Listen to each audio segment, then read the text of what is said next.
Good morning, everybody, and this is your S&P 500 day trade setups for today. So, pretty interesting scenario that's brewing at the moment. We do have a potential flag break.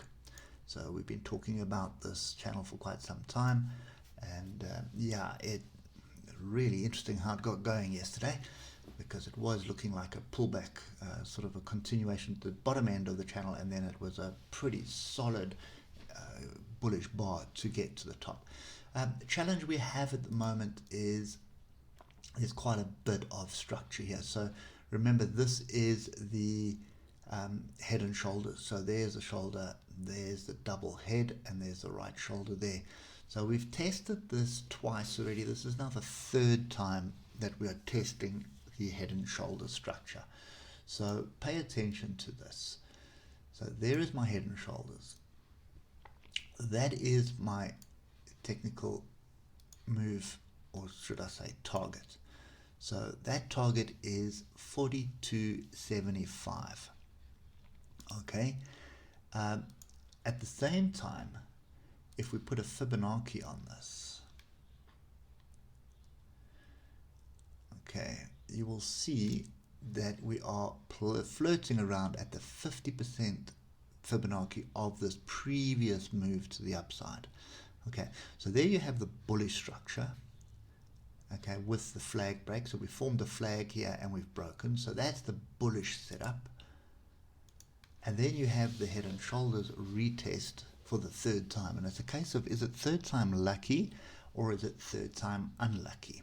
And that is a situation that plays out so often in the S&P, is it has typically 3 attempts at an area before failing, or 3 attempts at an area before succeeding. And you can see here the previous one here, 1, 2, 3 attempts, it failed, and then it basically came up. And if you look at the downside, 1, 2, 3 attempts to get through there, but that failed. So, and you look at this one here, 1, 2, 3. Anyway, you get the picture. So if you just go into your back testing, you'll see that there's always, not always, but majority of the time, there is 3 attempts at a level to get above it or get below it. So at the moment, that's the situation that we have here. So the other thing I just want to point out is on the daily. So you can see here is a potential right shoulder. Here is a head, and here is a potential left shoulder. Now you can draw a diagonal if you want to. I don't like doing that. So for me, that would be the neckline area. And we need to get above that and retest that. And that's basically the flag, the top of the flag, which would be the first target based on the setup that we have now for remove the upside. Also pay attention to moving averages. We're stuck here in the middle of the moving averages on the daily. So no real clear direction. And that is pretty much what filters down to both structures. So you've got a bullish structure, then you've got a bearish structure. So it's up or down, which way are we going? And that's kind of the whipsaw that we've had for how long now? Anyway, looking at the 3 hour. So you can see the 3 hour, we are flirting here with the 155 EMA. Nice big pin bar off there. So I would expect a pullback. I don't expect us just to jump through this at the moment. So I'd expect some kind of a pullback. We are forming higher lows at the moment. So put that structure in, get that level, get that trend line in like that. And then the last thing I want to do is just highlight that area there, because that would be a pullback onto some form of structure. And looking at the oscillators, that's what's going to happen. And then we need to pay attention in this little triangle here for a turnaround. Okay, so getting down to the hour. The hour gives us a little bit of a different picture. We are flirting with the 155 at the moment. So first scenario is a break of 44.55. So break and retest to that area on the hour and hold it. That is going to give me the confidence that we need for remove the upside. And your stop is below these tails here. If this fails and we start drifting lower, not necessarily looking for shorts out of this, not on the hour anyway. The high time frames are definitely sort of still in a bearish, have a bearish tone to them, but the 1 hour has a little bit more of a potential bullish setup. So I'd be looking for a pullback into this area here, as I said, this triangle. So somewhere between 44.17 and 4400, I'd be looking for a pullback into that area. And that's going to give me a little bit better setup as far as I'm concerned, because then my stop is below this level here. I've got this trend line support, which is quite strong.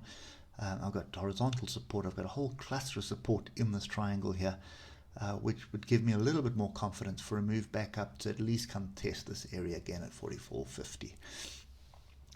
So that's kind of the short-term setup that I've got. And if you look at the 15 minutes, there was nothing really apart from this trend line, which we bounced off twice, and then we had this engulfing bar off the trend line. I prefer horizontal supports and resistance, and there isn't anything here that really indicated that this was going to move, and it moved quite rapidly. This is purely due to some to the earnings that was coming out. We do have Tesla coming out, and the Nasdaq was up well over 2% yesterday, and it's currently down 1%. So read into it whatever you want, but the volatility there is going to continue, and unfortunately that filters across to the S&P 500. So at the moment, pretty much a no-go. We're looking for a break of structure, and you can see on the 15-minute, this area down here tests the 155 on the 15-minute as well as the breakout.